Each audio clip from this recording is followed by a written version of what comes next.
Pues mira, esta es la situación, así me gustaría arrancar hoy.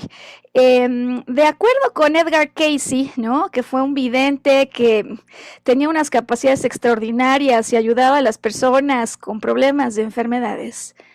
Toda enfermedad, él decía, antes de plasmarse en el cuerpo físico, deja su huella en otros cuerpos.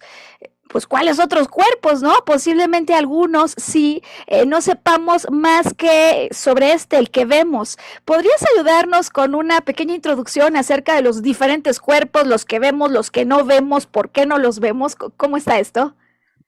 Como mínimo, cada persona debería poder reconocer, aparte del físico, el mental y el emocional. Incluso podría decir que dentro de su propio cerebro tiene un neocórtex, que es el órgano físico que representa el mental, tiene un cerebro límbico, que es el que representa el emocional, y tiene un cerebro reptil, que es el que regula el físico. O sea, que dentro de su propio cerebro ya tiene fractalizado los tres cuerpos principales. A partir de ahí podemos ir a otras capas mucho más sutiles, hablar de cuerpos causales, cuerpos de quinta dimensión, cuerpos de luz, cuerpos de espíritu. Nos damos cuenta de que hay múltiples nomenclaturas para hablar de todo aquello que registramos de manera simplificada como espiritualidad. Mm, Espiritualidad entendido como el espíritu, siendo este el cuerpo más avanzado que tenemos, algunos también le llaman yo superior como equivalente al espíritu, pero en sí, definitiva, todo aquello que trasciende la corporalidad ya le llamamos cuerpos sutiles. Pero los que tenemos de mayor fácil acceso son el cuerpo mental y el cuerpo emocional. A estos incluso también le podemos dar otros nombres.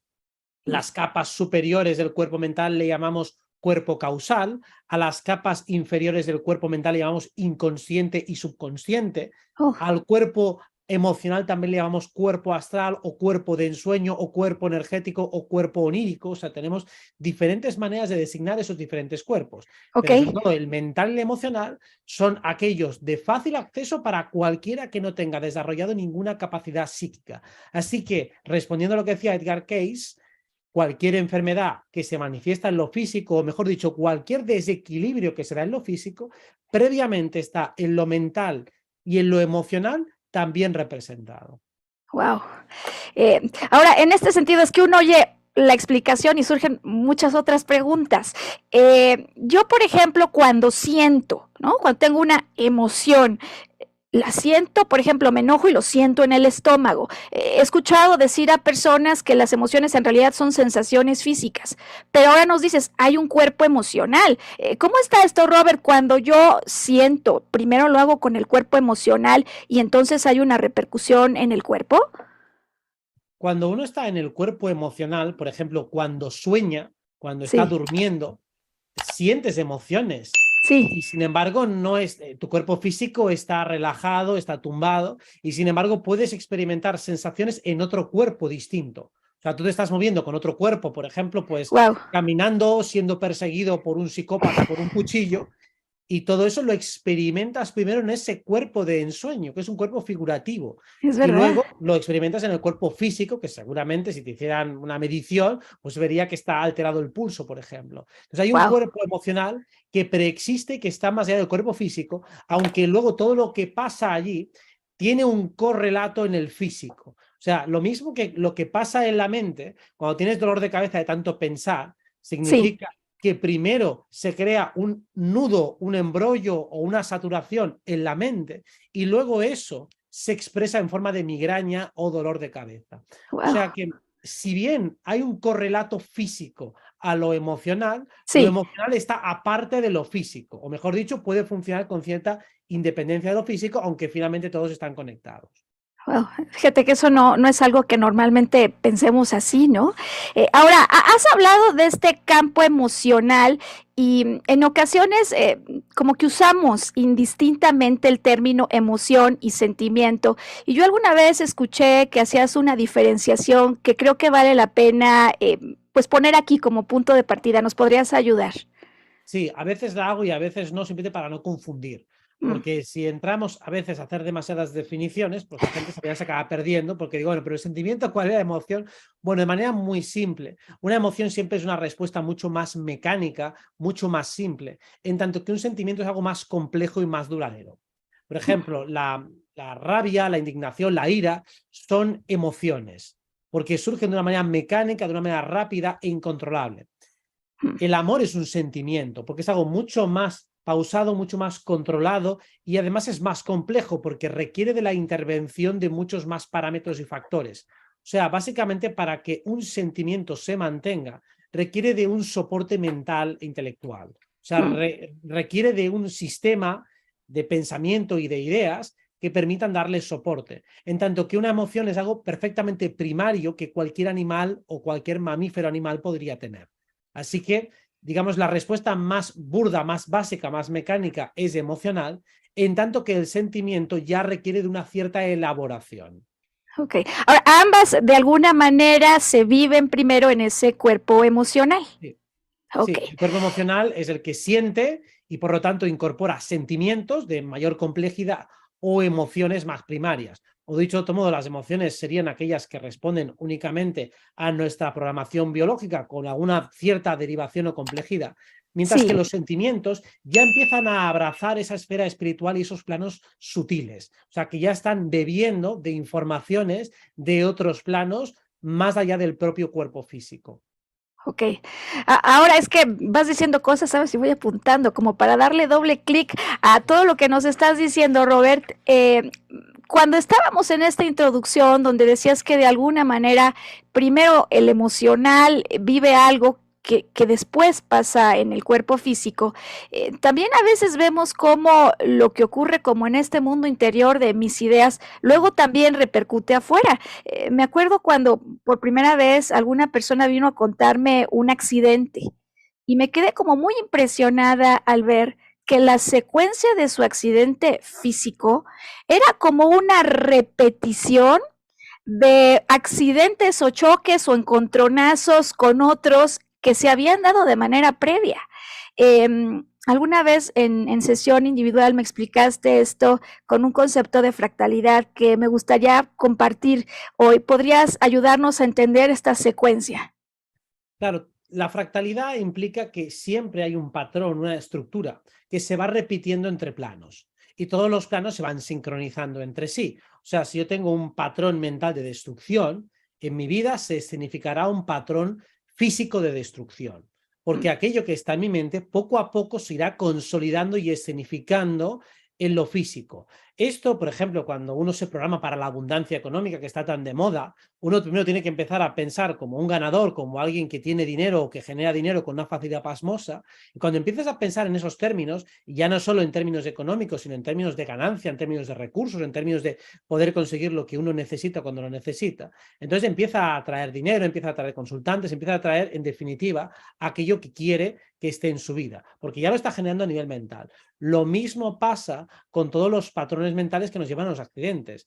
Imaginemos, por ejemplo, que alguien tiene un patrón mental de víctima. O sea, todo me pasa a mí. Siento que realmente la gente va contra mí, que todo es muy delicado, que yo soy una persona vulnerable y que el mundo está lleno de peligros. Bueno, pues entonces voy a traer accidentes. ¿Por qué? Porque todas las energías que estén en compatibilidad, en polaridad con la víctima, o sea, todos los agresores tendrán que estar en consonancia y en simetría energética con aquel que quiera ser víctima. Es decir, si yo soy víctima de las circunstancias y de los agresores buscan a alguien como yo. Entonces, en ese momento vamos a crear una simbiosis perfecta y los voy a ir atrayendo. Y quien dice accidentes, víctimas o agresores físicos, pueden ser choques de coches, de electrodomésticos o de lo que sea, porque el patrón energético es el mismo. Todo lo que está a escala mental luego se acaba reproduciendo a escala física. De ahí la importancia de aprender a pensar de manera optimista, de manera constructiva, de manera ganadora, porque eso es lo que luego vas a crear en tu realidad. Ahora, aquí decías al arranque que la emoción es una suerte, digamos, de situación incontrolable, el sentimiento, incido yo más en ello, pero muchas veces escuchamos, ¿no? De cambia tus pensamientos y vas a incidir en tu emoción. ¿Cómo va el orden? Emoción lleva a pensamiento, pero pensamiento puede alterar emoción y luego ambos se manifiestan en el físico. ¿Hay alguna secuencia como en cadena? Se puede hacer desde emoción a mente o de mente a emoción. O sea, ambos sirven. Entonces, lo que está claro es que si trabajan juntos, tenemos que entender cuál es su relación. Ok. Cuando uno, por ejemplo, tiene una codificación mental respecto a diferentes acontecimientos o factores de la vida cotidiana, por ejemplo, imaginar que tengo como codificado que personas de tal raza son peligrosas. Entonces yo al verlas ya automáticamente siento miedo. Entonces eso es una codificación mental la cual estableces como peligroso una suerte de individuos. O al revés, que esas personas traen buena suerte. Mi emoción acompaña a mi estructura mental. Según lo que yo pienso, voy a sentir. Luego hay una serie de cuestiones emocionales que son primarias, que están en mi codificación de ADN más biológicas, que son mucho más inmanentes, como por ejemplo la atracción o repulsión física o sexual, ¿no? Los dolores que me gustan o que me repelen, la comida que me gusta o que me repele. Eso ya es una programación mecánica, biológica, que viene desde el plano físico. Esa es difícil de controlar, pero también es educable. De hecho, si uno puede ser educado en el trauma, es decir, puede ser traumatizado y por lo tanto crear nuevos condicionamientos, también puede ser educado en su gestión positiva. O sea, es decir, que uno puede crear un hábito positivo a base de repetición. Lo mismo pasa con la mente y la emoción. Uno puede acostumbrarse a sentir en positivo si aprende a multiplicar, amplificar y a replicar los estados emocionales positivos. Cuando uno identifica exactamente qué es lo que le hace sentir bien, lo aísla, lo amplifica, lo replica y finalmente copia esa estructura en su vida, lo puede multiplicar y repetir todas las veces que quiera y finalmente crear una vida en la cual vaya surfeando entre sentimientos positivos. ¿Se puede construir? Sí, del mismo modo que te puedes destruir psicológicamente y es evidente que la gente acaba destrozada por tantas complicaciones vitales, también te puedes arreglar. O sea, si puedes estropearte, también puedes arreglarte y puedes mejorarte. Solo es replicar la estructura. Ok. El trauma es, haces una asociación mental entre esto me lleva a peligro y si esto es peligro, mi cuerpo se contrae, siento peligro, me siento amenazado y empiezo a transpirar, empiezo a acelerarme. Bueno, todos los síntomas claros de la ansiedad, del estrés, del pánico, todo eso es debido a una lectura mental que alguien hace. Lo mismo que haces para mal, lo puedes hacer para bien. Ok, ahora, esta lectura, ¿no? Esta lectura mental es como una impronta, ¿no? Que se plasma y entonces la próxima vez reacciono. A veces sobre reacciono, ¿no? Es más, a veces ya no necesito que el nivel de impacto sea el mismo que de aquello que condicionó esta forma de reaccionar y parece que no hay nada con lo que lo pueda borrar. ¿Cómo hacemos con estos, pues sí, de alguna manera traumas que se quedan implantados, Robert? Con una exposición gradual al trauma. Normalmente el trauma se produce, como tú dices, se genera esa sobrereacción, de repente ya si tuve un accidente de coche, ya veo el coche o huelo la gasolina y ya me tengo miedo, ¿no? Por ejemplo, tengo que ir exponiéndome poco a poco, porque normalmente la magnitud del trauma va totalmente ligada al nivel de desconexión que tenías del arquetipo que estaba involucrada. Y me explico a lo que me refiero. Si una persona, por ejemplo, durante mucho tiempo de su vida ha sido muy osada, muy poco cautelosa, muy imprudente, cuando tiene un trauma, por ejemplo, un accidente, una pelea, una agresión o algo muy fuerte, entonces se va al polo contrario, al polo protector. Entonces uno Exacto. se sobreprotege, pero porque lleva demasiado tiempo actuando de manera osada, imprudente y desprotegida. Oh, Entonces no sabe encontrar medida porque o soy extremadamente protector o paso absolutamente de todo. Y lo que tengo que hacer es integrar esos dos personajes. Aquel que puede actuar por la vida con cierto nivel de tranquilidad y relajación sin entrar en paranoia y aquel sí. que puede ser precavido, prudente y protector sin entrar ya en conspiranoia absoluta. Cuando uno consigue confluir esos dos, entonces el trauma se va deshaciendo. Oh, Pero wow. por lo general o estamos en uno o estamos en otro. Y el trauma es más fuerte cuanto más nos hemos polarizado. Y qué importante saber esto de lo que ni nos damos cuenta a veces, ¿no? Ahora, otras veces sí nos damos cuenta.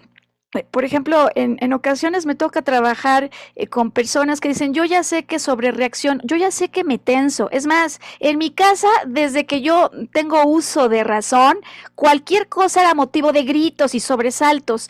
Y parece que por lo mismo, cuando traemos estos aprendizajes desde esa etapa temprana, cuesta más trabajo, lo sabemos. Es más, hay personas, no sé si se dice allá igual, que somos de mecha corta, ¿no? Sí. Me enciende todo.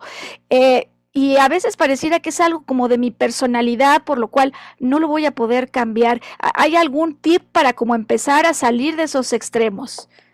A ver, es verdad que hay partes que son bastante inherentes y difíciles de cambiar. Es decir, esto astrológicamente lo vemos, por ejemplo, con los signos de fuego, que tienen una mecha más corta, porque es así, funcionan de esa manera, precisamente por una cuestión de supervivencia. Para muchas cuestiones de vida o muerte, reaccionar rápido y sin pensar es Sí, más adaptativo que no pensárselo muchas veces. Entonces, en un mundo en el que hay depredación o en el que la vida o la muerte pueden estar al paso de reaccionar rápido o reaccionar lento, eso es un recurso adaptativo que hasta cierto punto tiene sentido. Por lo tanto, tampoco hay que acabar con él. En todo caso, hay que aprender a direccionarlo, sublimarlo, aprender a dirigirlo, aprender a leer mejor la naturaleza de lo que está pasando para saber si realmente estoy en peligro o no.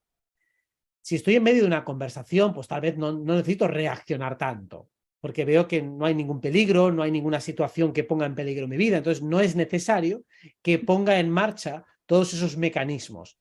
También puede pasar que según tu configuración ambiental, o sea, el lugar en el que has crecido y la educación que has recibido, no sea tan problemático sobreexaltarse. A lo mejor de pequeños jugábamos a pelearnos, a gritarnos, y para mí eso no es agresión. Yo no me mm, siento en peligro, sino que estoy jugando. Al igual que los animales, los perros, por ejemplo, se muerden entre ellos cuando juegan y sí, parece que se claro. van a matar. Yo no, si están jugando. O sea, no hay realmente sangre en sus ojos, no buscan hacer daño, pero desde la perspectiva del observador externo puede pensar que eso es realmente violento y no lo es. Entonces también hay que leer, contextualizar. Cuando una persona se está sobreexaltando aparentemente, ¿ha perdido el control o no lo ha perdido? Porque si no lo ha Uy, perdido, a lo mejor simplemente está jugando. Y es una manera que tiene. Hay gente que alza más la voz, hay gente que la baja más. No tiene por qué haber una pérdida de control. Para mí, la mejor manera de saber si alguien está realmente sobreactuando o sí. exagerando es cuánto le cuesta volver a la serenidad. Si le cuesta muchísimo, entonces has perdido el control. Pero si recuperas la serenidad en 2 segundos, en cuanto que, para, vale, paramos, no pasa nada. Entonces Wow. significa que la situación está bajo control. Oye, Robert, esto, sabes, me lleva a esta pregunta porque en muchas definiciones, ¿no? De la causa raíz psicoemocional, se habla de la emoción no expresada. ¿Por qué?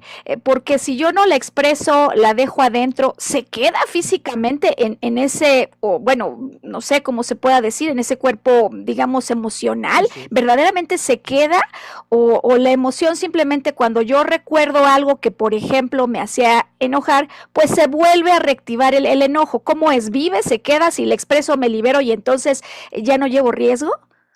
Se queda. O sea, literalmente se puede ver como una mancha.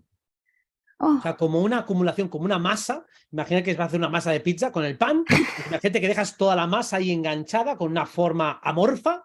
Pues así se ve realmente con el ojo etérico. Se puede ver una emoción que está completamente enquistada, se ve así. Y por eso molesta. Por eso wow. cuando la expresas hace daño, es incómoda, porque tiene una forma que no circula bien. Una emoción cuando se expresa empieza a circular. O sea, es parecido a como si esa masa tú te la tragaras y empezara a taponar tu tubo digestivo. ¡Uy! ¿Cómo duele? ¿Cómo molesta? Pues una emoción que no se expresa algo parecido. Por eso a veces Wow. la famosa expresión se me queda un nudo en la garganta. Sí, Todo lo que no se expresa es como si quedara atrapado en este tracto digestivo, en una fractalidad equivalente a lo que pasa en lo físico. Eso es lo que ocurre. Entonces, la energía no está circulando apropiadamente. La emoción es como una energía que requiere un movimiento. ok. Si no hay movimiento emocional, entonces se tapona y se pudre. Lo mismo que sucede con los alimentos. Si tú dejas un alimento pues ahí expuesto en la mesa durante horas, hay un momento que empieza a biodegradarse. Pues con las Wow. emociones pasa lo mismo. Y claro, el rencor, el resentimiento, son esas emociones enquistadas, que siguen atrapadas y cada vez que se reavivan vuelven otra vez a sentirse, pero cada vez siente peor. Lo mismo que si alguien no fuera al baño durante días, pues también todo eso que tiene dentro está pudriendo. Pues es exactamente igual. De ahí la importancia de desatascar ese flujo emocional y Sí, muchas veces en la primera fase del proceso terapéutico es bueno expresarlo a lo bestia, sin ningún tipo de filtro, porque si uno quiere expresarlo de manera bonita, no se puede. Por eso a veces sí, hay que ser burdo, hay que ser agresivo, hay que ser faltón, inmoral y políticamente incorrecto si quiere iniciar un proceso terapéutico. Y precisamente si no lo inicia porque quiere que sus pedos no huelan. Digo, lo siento, pero esto es emoción. Y lo siento, esta parte no va a ser agradable de ver ni de escuchar. Ahora, en esta expresión como nuclear, ¿no? Después de que lo guarde, ahora lo saco. Hay personas que dicen, no, sabes, este ejercicio de aviento la caja y saco el enojo no es una buena idea porque como lo vuelvo a sentir me puede hacer mal. ¿Es así realmente? A ver, si solo te quedas ahí, es insuficiente. Y además, de hecho, hay personas que simplemente lo que hacen es sacar enojo, pero no es la emoción principal que está enquistada. A lo mejor debajo hay tristeza, impotencia y otra cosa. O sea, es decir, no siempre la emoción que está enquistada es la misma. Y de hecho, Ah, normalmente cuando alguien tiene mucho resentimiento, lo que hay debajo es otra cosa. Lo mismo que el que tiene mucha rabia, debajo es otra cosa. O sea, lo interesante es lo que no has expresado, no lo que sí que has expresado. O mm, sea, hay gente que siempre está expresando la rabia. Digo, entonces lo que tienes enquistado no es la rabia, es otra cosa. mm. Entonces, lo que tengo que darme cuenta es qué hay detrás de esa rabia. Hay gente que detrás de, más bien, lo que esconde es la rabia, otro esconde el resentimiento, otro esconde la tristeza, otro esconde la impotencia, otro un deseo de ser amado, otro anhelos frustrados. En definitiva, prácticamente todas las emociones enquistadas esconden alguna suerte de frustración. O sea, prácticamente es, quieres algo y no has podido conseguirlo. Y eso te puede crear diferentes reacciones, pero en definitiva es una frustración. Wow, es Entonces, al como sacar una la capa, ¿no? frustración, ¿eh? Decías que hace una masa y es como si hubiera una masa abajo de la masa, abajo de la Sí, masa. sí, claro, claro, puede haber diferentes. El intestino está saturado de porquería. Bueno, pues eso sí, puede haber diferentes capas. En definitiva, cada capa es una frustración, es un límite, algo que no conseguiste. Y lo peor, y lo más difícil, lo que está ahí, es que esa capa, ese límite y esa frustración es un conjunto de ideas, es un conjunto de creencias, que es lo que crea ese taponamiento. Por eso, mientras no se entienda la lectura, la interpretación que se ha hecho de esa situación que provocó esa emoción, no se puede desatascar la emoción. O sea, el problema es el relato que uno se ha explicado en torno a esa situación original que creó esa emoción original. Normalmente es que no aceptaste que tú querías conseguir esto y como lo has tapado, lo has camuflado, lo has maquillado con otras cosas, pues entonces te vas por desviaciones, vas por vericuetos extraños en lugar de abordar cuál es la problemática original. Ahora, parecería luego que es muy complicado dar con esa causa raíz, ¿no? Porque hay ocasiones en las que el evento está anclado al momento de mi nacimiento, del que tengo una memoria, aunque a lo mejor no me esté dando cuenta ahora. Tenía el caso de una mujer que, sabes, Robert me decía, es que yo vivo una angustia los sábados, es algo espantoso los domingos si estoy sola y estoy consciente que cuando hay alguien que viene y me ofrece una relación, la acepto con tal de no estar sola. Resulta que esa angustia viene de cuando nace. A su mamá la tienen anestesiada, su papá no está allí, no hay nadie que la reciba. ¿Cómo podríamos ayudar a las personas a encontrar esa raíz? ¿Qué referencias crees que podrían ser útiles para esto?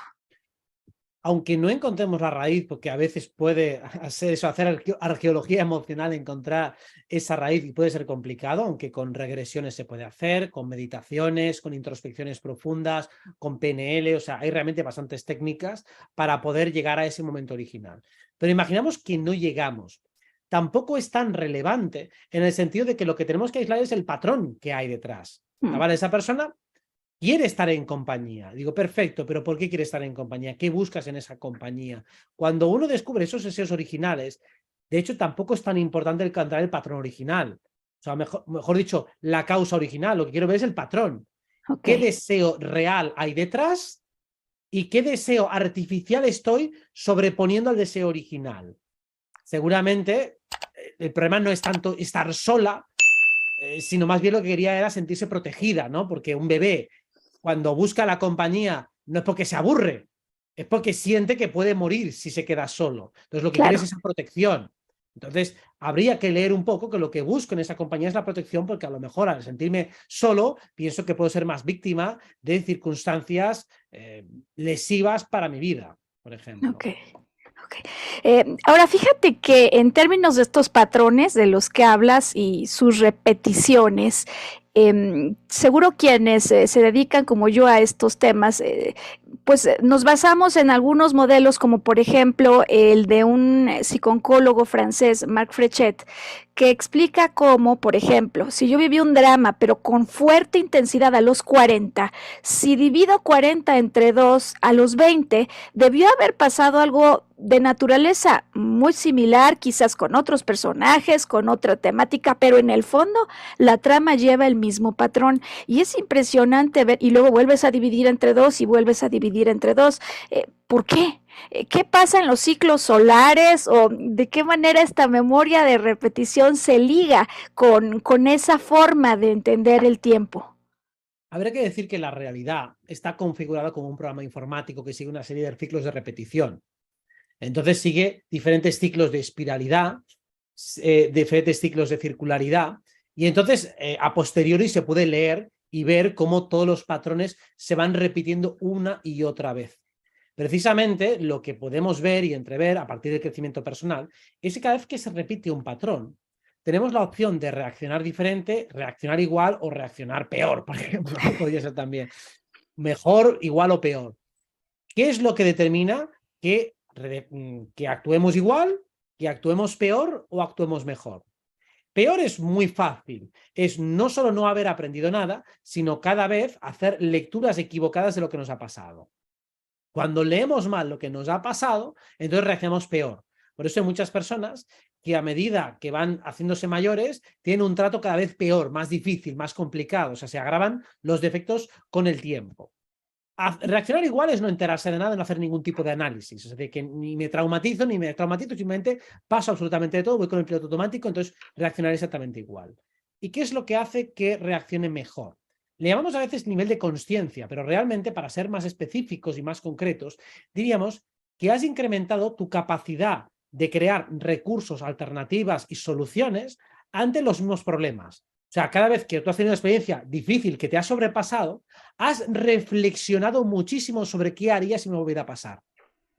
Si me volviera a pasar lo mismo, ¿qué haría? Y repites una y otra vez, haría esto, esto, esto y esto. Te vas poniendo a pequeña escala otra vez esa misma prueba, ese mismo escenario que te sobrepasó una y otra vez, hasta que cada vez tengas respuestas más fluidas. Entonces, cuando tengas un patrón de repetición parecido, tu respuesta ya no va a ser la misma, ya no será una respuesta inmadura, reactiva y de shock, sino que cada vez podrás templarte más, manejarte mejor y finalmente responder con más inteligencia y nivel de conciencia a lo que te ha pasado. Es lo que decimos, en definitiva, aprender. Oye, Robert, y en esta suerte de juego informático, ¿no? Pasa a veces lo contrario a Mario Bros, ¿no? En Mario Bros vences porque tienes más nivel, ¿no? De habilidad y entonces tienes retos mayores.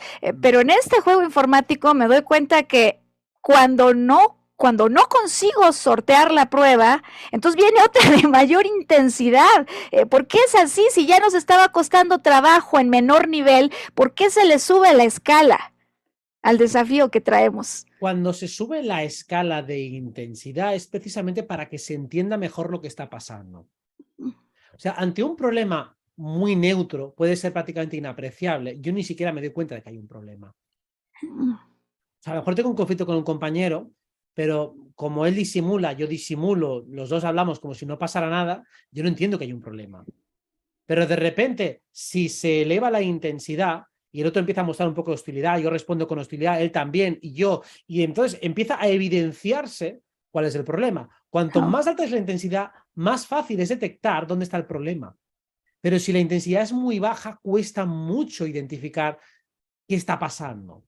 De ahí que a veces es necesario que la intensidad se amplifique, precisamente para que nuestra lectura sea mucho más obvia. Es como si no hace ni mucho frío ni mucho calor, pues yo no sé exactamente cuál es mi relación con el frío o el calor. Pero si de repente hace mucho calor, coño, me estoy asando, voy a quitarme algo de ropa. O hace mucho frío, me voy a abrigar. Bueno, Claro. pues necesito una temperatura extrema para entender mejor mi organismo. Si no tengo situaciones un poco extremas, tampoco me acabo de conocer de verdad.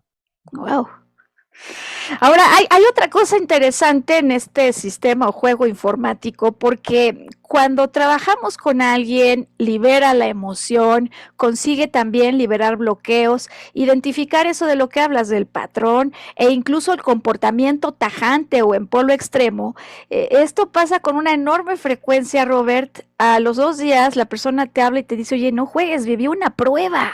Es como si antes de poder dar por concluido esto, vuelven a aventarme una prueba de naturaleza similar. ¿A qué se debe esto?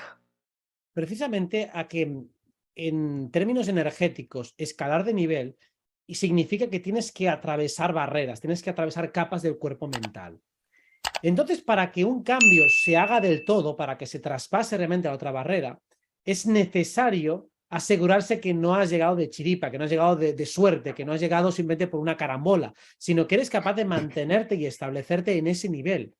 Esto es como muchas personas que a lo mejor adquieren un momento de mucha fama momentáneamente porque se han hecho virales y luego eso cae porque no son capaces de sostenerlo o mantenerlo. Entonces, es innecesario ser capaz de responder desde la máxima frialdad y replicar tu estado de excelencia cuando ya estás frío, cuando ya no estás bajo el influjo de una emoción poderosa.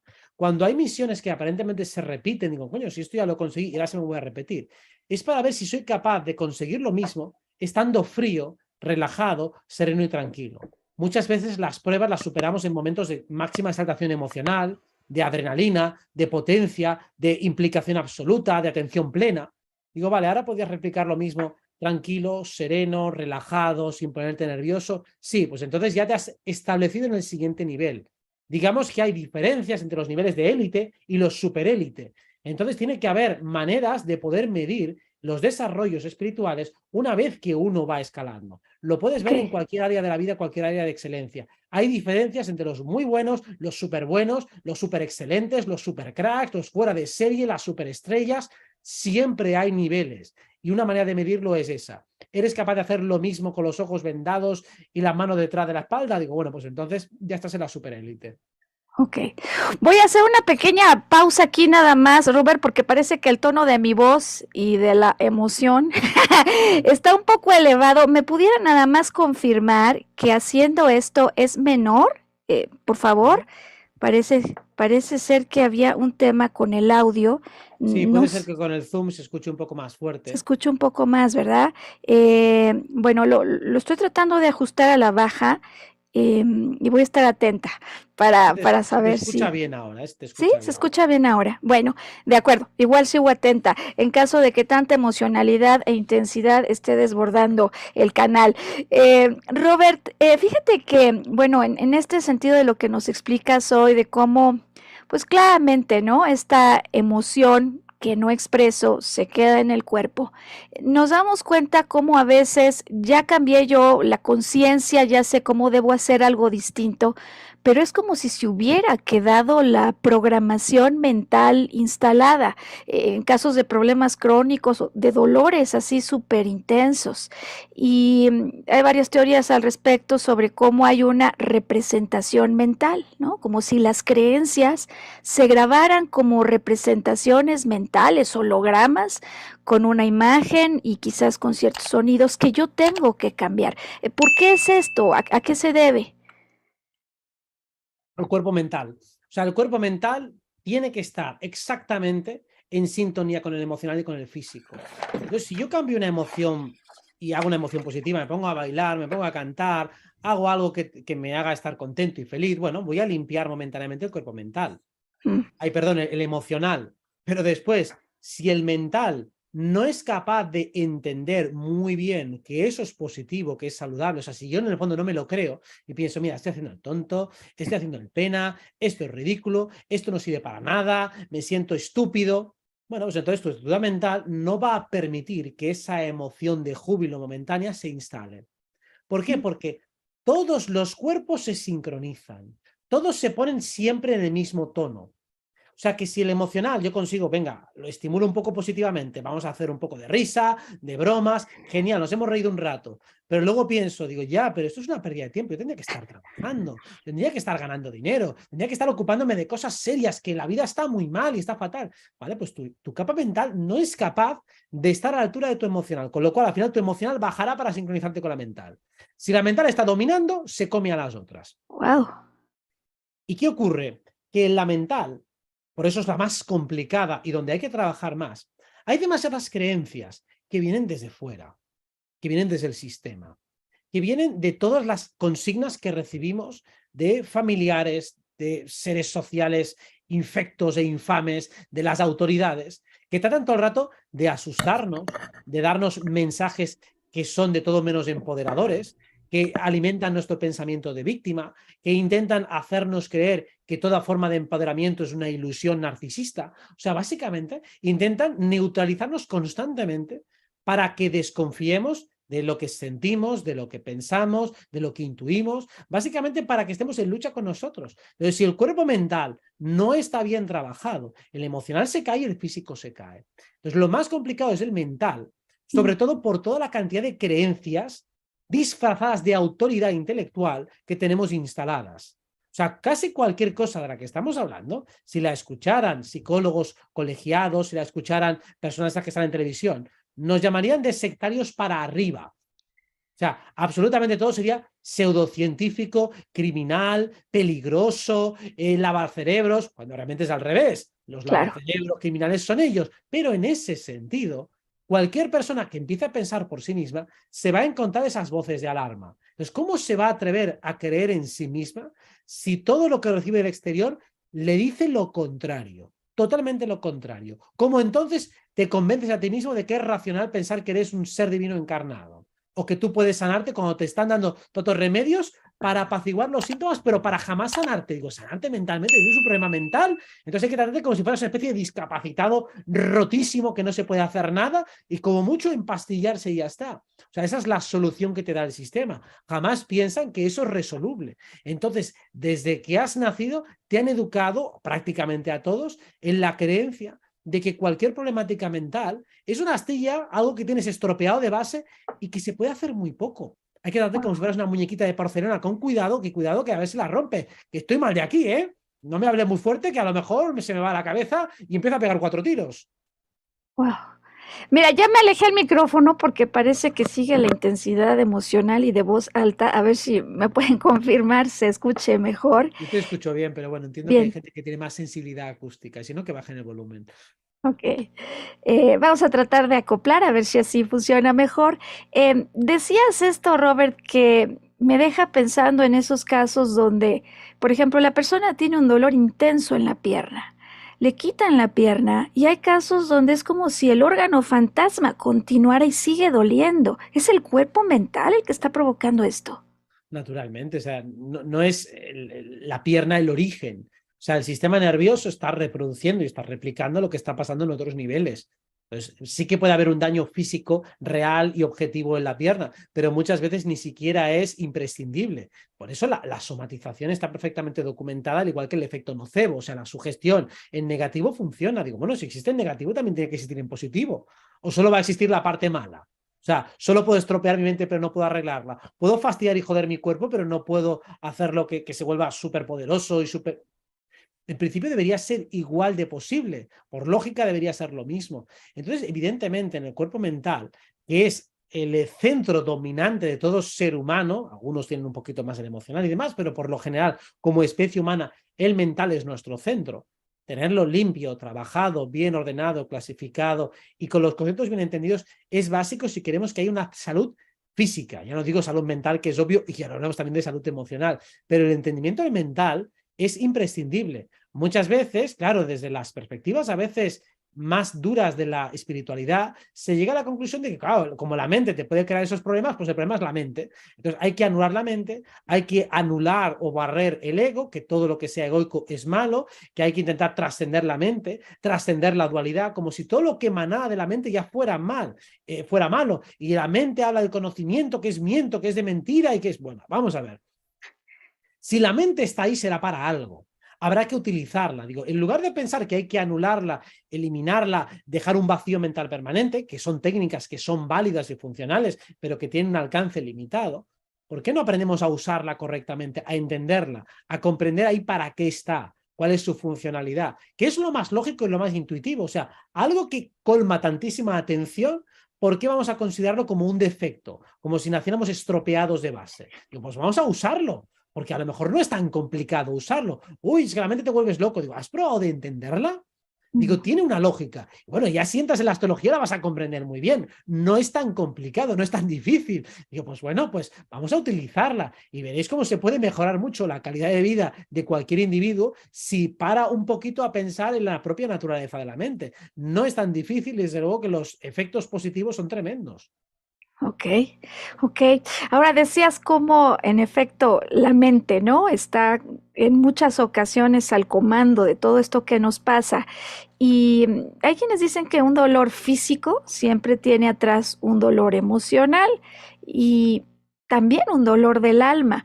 Pero digo, ¿por qué al alma le tendría que doler algo? ¿Es a la que le duele, es a la mente, es al ego o al alma? ¿Cómo es esto? No tengo claro que al alma le duelan las cosas. Ahí tengo mis dudas. Yo digo, desde luego que a nuestro cuerpo emocional le duelen cosas porque es evidente.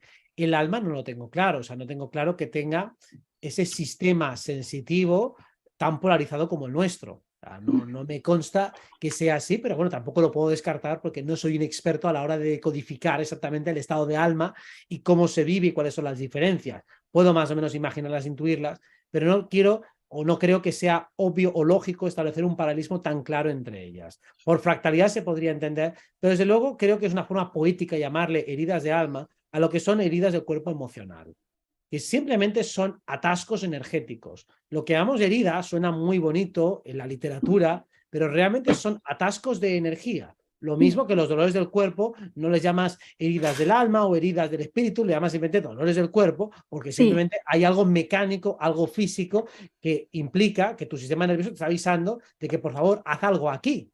Haz algo aquí porque hay una molestia, hay una interferencia. Lo mismo que si tengo algo físico que me obstruye la garganta, pues siento que falta aire, noto un carraspeo, noto la fricción. Bueno, pues sería algo puramente mecánico y físico. Pues con lo emocional pasa exactamente igual. Solo que la manera que tiene mi sistema emocional de informarme es más sutil que el físico. El físico es más burdo, el emocional es más sutil, pero en el fondo es lo mismo. Por eso muchas veces decimos que el universo es neutro. Entonces, si el universo es neutro, también la parte emocional en cierto modo es mecánica, que sí, que crea una serie de emociones y demás y de impulsos que tienen una fuerza, que tiene una potencia de arrastre que va más allá de esa aparente mecánica, pero tiene una lógica. No es irracional, no hay nada en este mundo que sea irracional. Lo que llamamos irracionalidad es cuando tenemos un impulso muy fuerte que prevalece sobre otros, es simplemente una cuestión de potencia.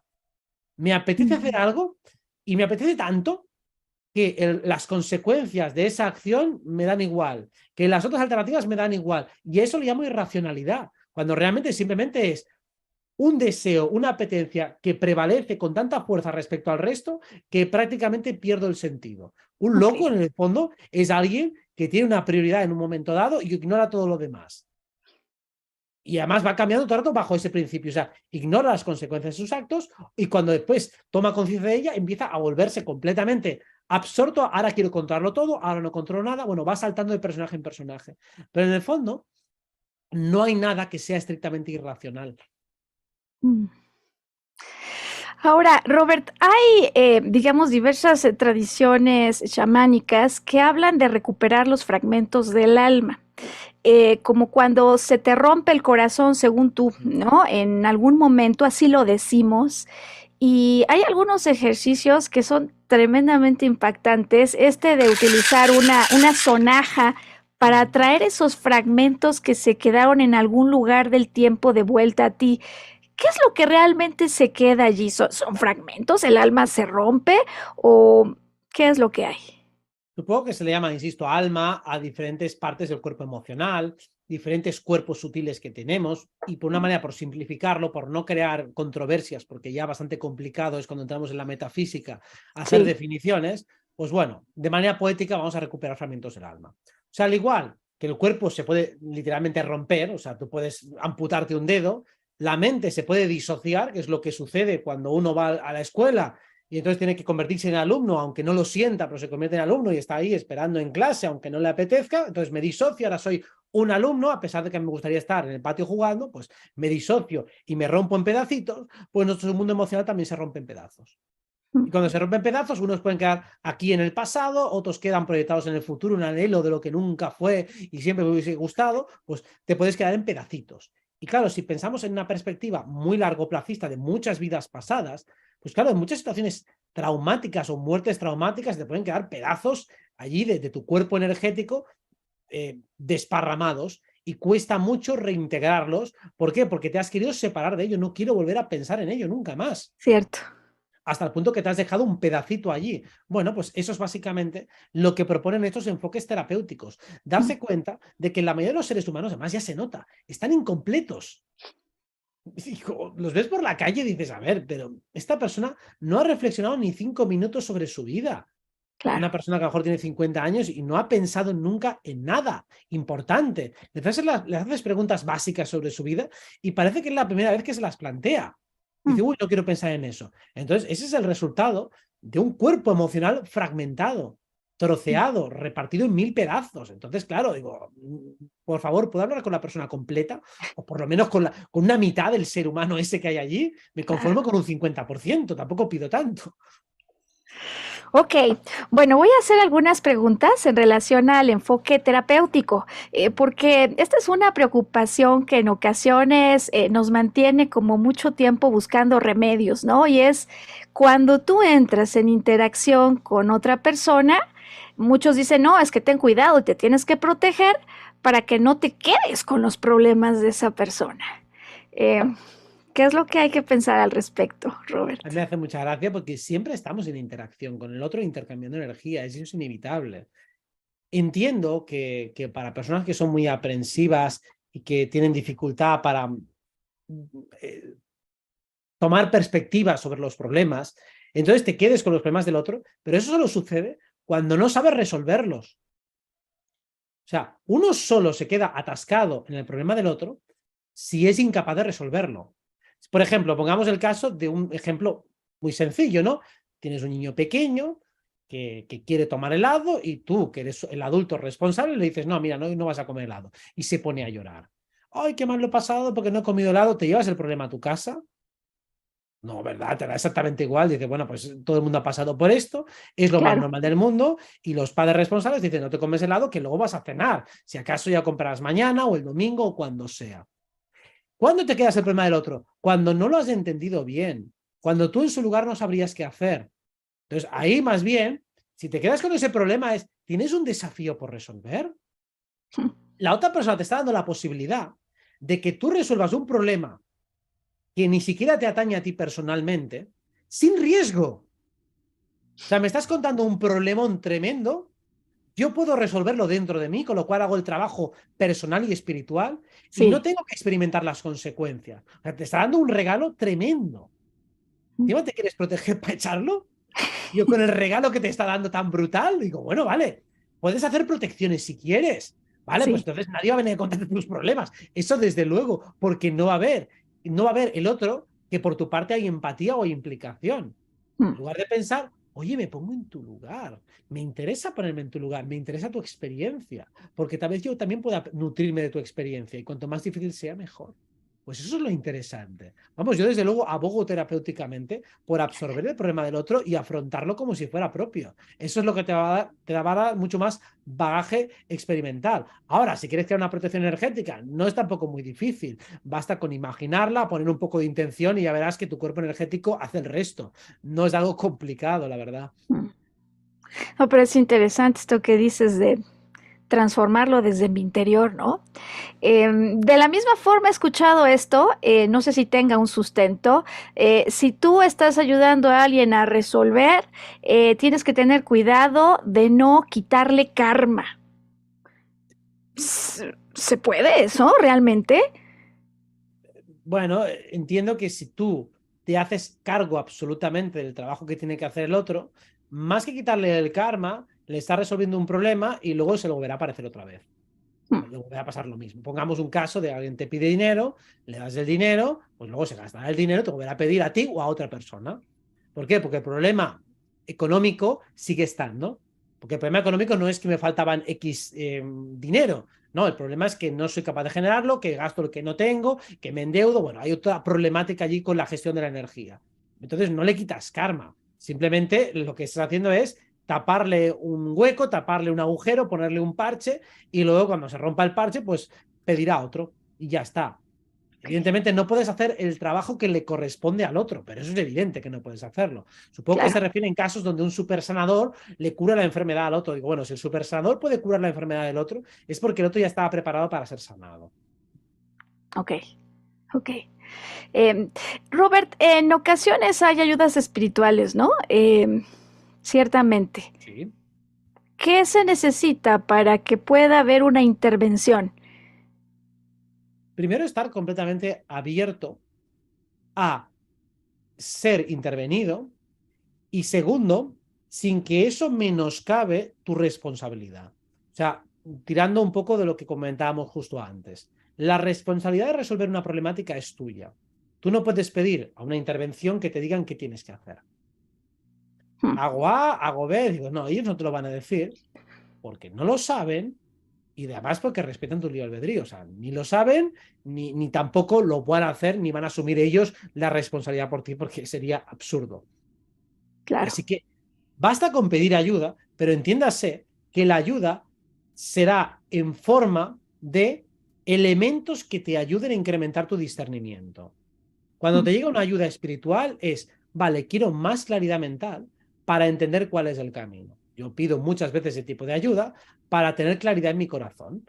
Entonces, cuando tengo dudas intelectuales respecto a un asunto, digo, vale, ¿cómo me puedes llegar la información? Y bueno, pues me va a dar más sensibilidad en el corazón para saber con más claridad, vale, tengo que ir por aquí, porque siento que tengo que ir por este camino, en lugar de por el otro. Entonces, hago el camino que siento con independencia de todos los demás factores. Entonces, se amplifica mi respuesta volitiva de corazón y eso me ayuda a escoger entre caminos en los que hay disyuntivas o dilemas morales, intelectuales o del tipo que sea. Pero la ok. ayuda que siempre te va a llegar de una manera muy sutil. No esperemos que nos lleguen aquí claramente lo que tenemos que hacer porque no, así nunca llega. Ok, ok.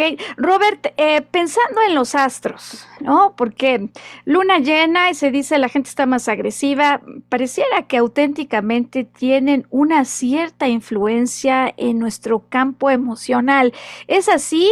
¿Hay conjunciones de las que deberíamos de estar alerta? ¿Cómo es esto? Realmente la luna llena no da más agresividad, aunque esa puede ser una de sus externalidades. Lo que incrementa es la potencia de tu campo emocional. Y si en el campo emocional de alguien hay agresividad, pues entonces eso es lo que se va a amplificar. Oh, Pero amplificaría sin modo la tristeza, el júbilo, la alegría, el dolor, cualquier cosa que haya la va a amplificar, solo que la más obvia, más evidente y que se manifiesta de un modo fácil de calcular en urgencias es la agresividad y la violencia.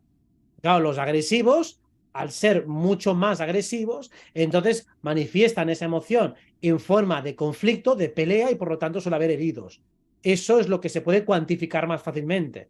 Pero claro, el número de depresiones quizá sería más difícil de cuantificar, pero seguramente también hay más suicidios en luna llena, porque oh. también los depresivos están más depresivos, los solitarios se sienten más solitarios, Mm, los fanáticos están más fanatizados, todo se amplifica. O sea que básicamente eso es una amplificación emocional y las hay más. Los eclipses todavía amplifican más, o sea que hay muchas configuraciones astrológicas que lo que hacen es incrementar el nivel de energía.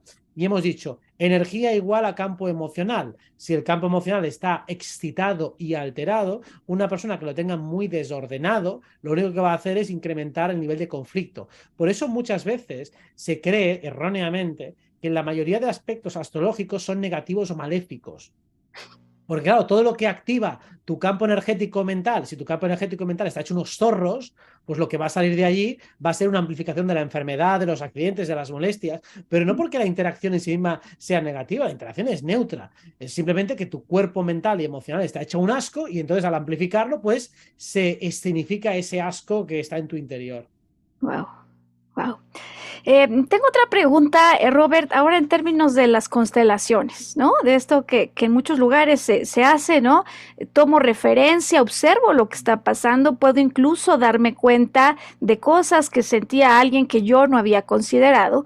Y eventualmente se hacen movimientos. A mí me gustaría que él volteara a verme a mí y yo poder mirar a otro.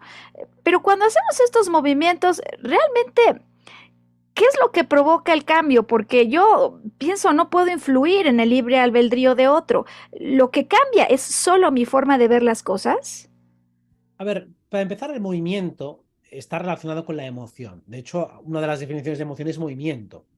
Y es porque cuando un campo energético se mueve, la energía empieza a circular. Y si está atascada, veremos el atasco. Y cuando está atascada la energía, movemos desde otro lugar y de repente la energía empieza a circular tomando otro camino. Escapa del laberinto gracias a que alguien está haciendo movimientos y maniobras.